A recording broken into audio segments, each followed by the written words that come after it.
Good afternoon, everyone.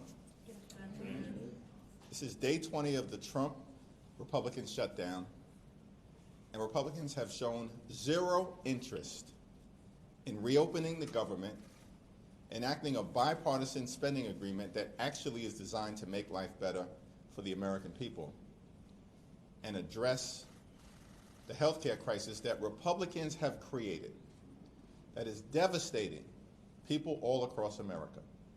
Our position as Democrats remain clear in the House and in the Senate. We need to reopen the government, and we need to do that now. We need to find a bipartisan path toward enacting a spending agreement that actually is designed to make life better for the American people, as opposed to hurting everyday Americans. And we need to decisively address the Republican health care crisis that is crushing people all across the country. Working class America, rural America, urban America, the heartland of America, small town America, and black and brown communities all across America. The Republican health care crisis, as Marjorie Taylor Greene has repeatedly indicated, is real. And it's having devastating impacts that are becoming increasingly apparent to the American people. In Idaho, 100,000 Americans are at risk of losing their health care if the Affordable Care Act tax credits expire, because it will become unaffordable for them. In Georgia, Virginia, and Maryland, people are now finding out that their health insurance premiums are about to increase, in some instances, by more than $2,000 per month, for a total of $24,000 per year. No one can afford those types of increases. In Alabama, it's now clear that at least 50 rural hospitals are at risk of closing because of what Republicans have done in devastating Medicaid in their one big ugly bill. The Republican health care crisis is real. And every day that passes by without action, it gets even worse for hardworking American taxpayers. Questions? Mr. Leader. Open enrollment, as you know, begins on November 1st. Once that date comes, will this fight for health care still be worth it?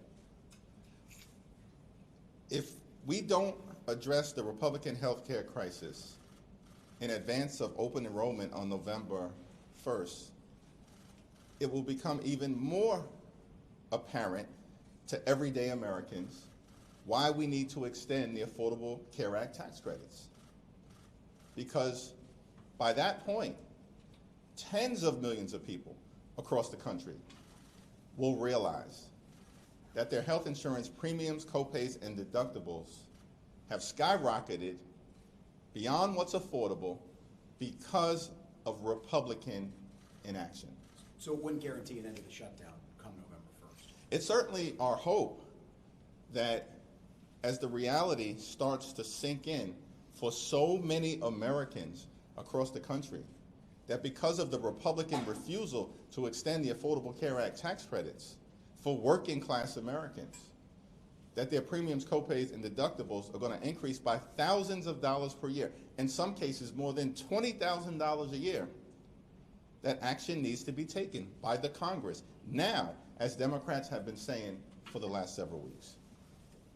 If Senate Democrats walk away with a failed vote to extend the ACA subsidies, let's say a 60-vote threshold, and declare victory and vote for the clean CR, would that be a satisfactory outcome for you, your caucus, your voters? House and Senate Democrats have been on the same page from the very beginning of the effort to try to fund the government, which is to make clear we need to cancel the cuts, lower the costs, save health care. Thank you, Mr. Leader.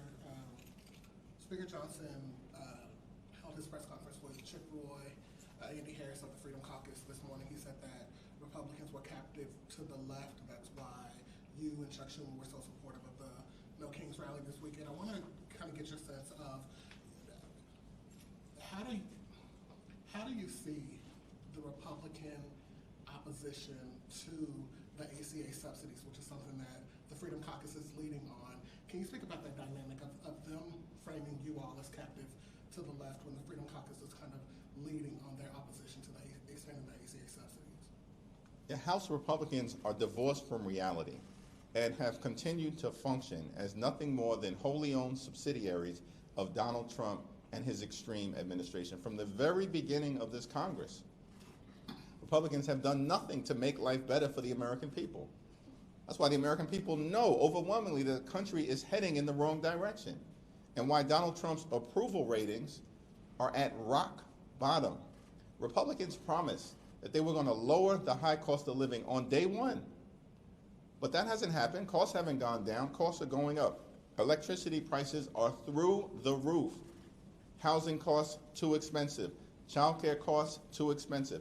Groceries too expensive. And now, because of Republican refusal to extend the Affordable Care Act tax credits, tens of millions of Americans are about to experience these dramatically increased health care premiums such that they will be unable to see a doctor when they need one, when their children need one, or when their family needs one.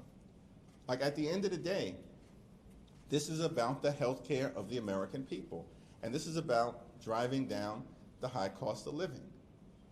No matter what lies or disinformation Republicans continue to try to put out there in the public domain. The Republican argument coming from the House has changed every week. It literally has changed every week. Now it's because of the No King's Day peaceful, patriotic, and powerful protest that occurred this weekend. In a few days, it'll be about something else. Democrats from the very beginning have been crystal clear and consistent. Cancel the cuts, lower the costs, save health care. Do you see this shutdown ending in any way without Trump's involvement? Does he need to get involved? Donald Trump definitively needs to get involved. He needs to get off the sidelines, get off the golf course, and actually decide to end the shutdown that he's created, that he has allowed to happen. We know that House and Senate Republicans don't do anything without getting permission from their boss, Donald J. Trump.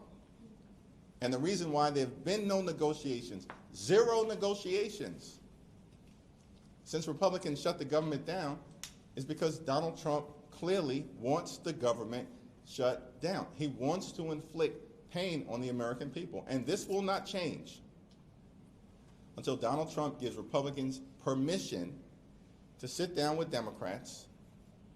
And as we've indicated, we are ready, willing, and able to sit down anytime, any place, with anyone here at the Capitol or back in the White House to try to enact a bipartisan spending agreement that actually improves the quality of life of the American people and addresses decisively the Republican health care crisis that is devastating people all across the country. Mr. Lee, we heard some interesting comments from the HFC, House Freedom Caucus today, that they would possibly be open to a subsidy extension if they got certain changes to health care policies like HSA expansion, or short-term plans. Is it a clean subsidy extension only for you, or are you open to some of these ideas at the Freedom Caucus and other places? Well, our position has been that we are open certainly to anything bipartisan that emerges from the Senate in good faith that reopens the government, but at the same time decisively addresses the Republican health care crisis, which includes, but is not limited to, extending the Affordable Care Act tax credits, because that needs to be done with urgency, given the fact that open enrollment starts on November 1st. And all across the country right now, tens of millions of Americans are receiving notices that are shocking them in terms of the premiums, copays, and deductible increases that they are being forced to absorb because of Republican inaction. The other thing that is interesting is that, remember, Republicans have tried to repeal the Affordable Care Act more than 70 times since 2010. These are extremists who have repeatedly tried to take health care away from the American people, which is why I think we've indicated it's a common sense approach that we actually need to reach an agreement to address the Republican health care crisis and not simply be given a promise to consider legislation at some point off in the future. Thank you, Mr. Leader. This week, the Senate is expected to vote on legislation that will pay federal employees and U.S. service members who've been working throughout the shutdown. Do you encourage your Democratic colleagues to support this when it comes on the floor? It's my understanding that that is not a comprehensive bill that actually is designed to reopen the government while at the same time addressing the issues that need to be confronted on behalf of the American people, which include lowering the high cost of living and decisively addressing the Republican health care crisis. So it's not legislation that I support because it appears to be more like a political ploy to pick and choose, giving Donald Trump discretion which employees should be compensated and which employees should not be compensated. All employees should be compensated, and that will happen when we reopen the government. Are you anticipating, like, they had a 7-week bill, half that time's gone now. Are you anticipating the Speaker at some point is just going to bring the House back and try and vote on another clean CR, or what do you think is going to happen? How do you game this out? It's extraordinary to me that for 4 consecutive weeks, House Republicans are on vacation. They've canceled votes week after week after week after week. Where are you? I mean, you're in the Legislative Witness Protection Program. It's extraordinary that we're here again, 4th consecutive week, and House Republicans are nowhere to be found. The House Republican Conference can't meet. Democrats have met repeatedly on Capitol Hill, ready to do our work on behalf of the American people. They are running scared. House Republicans are running scared because they can't defend their position, which is they want to keep the government shut down because they are unwilling to address the health care crisis that they have created, and they are unwilling to deal with the fact that hospitals, nursing homes, and community-based health centers in their communities, like more than 50 in Alabama, represented overwhelmingly by Republicans, are at risk of closing, and Republicans are unwilling to extend the Affordable Care Act tax credits, notwithstanding the fact that the 5 states most impacted are West Virginia, Wyoming, Alaska, Mississippi, and Tennessee. All right. That's something. Sure. Saturday is the start of early voting in New York City. Are we going to get some indication this week about your intentions in that race? Yes, that's my intention. Thank you. So I know that you said that President Trump hasn't engaged much in talks since that initial meeting. When is the last time you've spoken to House Speaker Mike Johnson? Have you initiated contact since the last time? Speaker Johnson and I had a conversation this weekend. Thank you. Thank you, everyone.